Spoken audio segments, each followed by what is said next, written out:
मैं तुमसे बहुत प्यार करती हूँ, लेकिन मुझसे ज्यादा नहीं।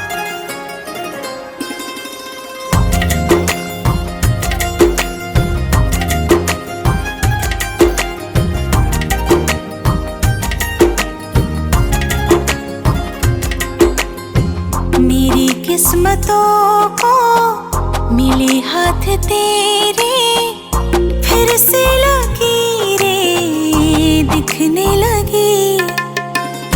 देखी ले जब जब तोहार चेहरा, लागेला भगिया फिर से जगी। रहूं उम्र भर मैं तेरी, तू मेरा। जब हम बादल बन जाइब, तू बारिश बन के आईहा। जब सांस भी कम पड़ जाए, तू हमरा दिल में समैहा। रिमझिम सावन की बूंदे, तू हर मौसम बरसैहा।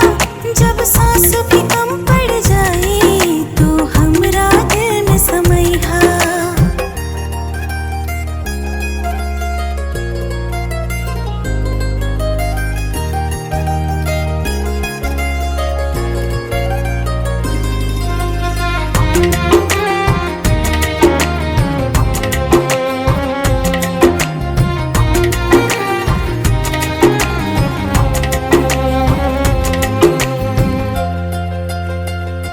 मेरे लबों से आए कभी भी, हो नाम पहला तेरा मेरी ज़बां पे।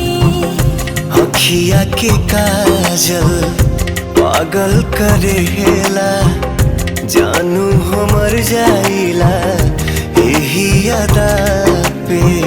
बना लूंगी मैं अब तुझे ही खुदा। जब हम बादल बन जाए, तू बारिश बन के आईहा। जब सांस भी कम पड़ जाए, तू हमरा दिल में समैहा। रिमझिम सावन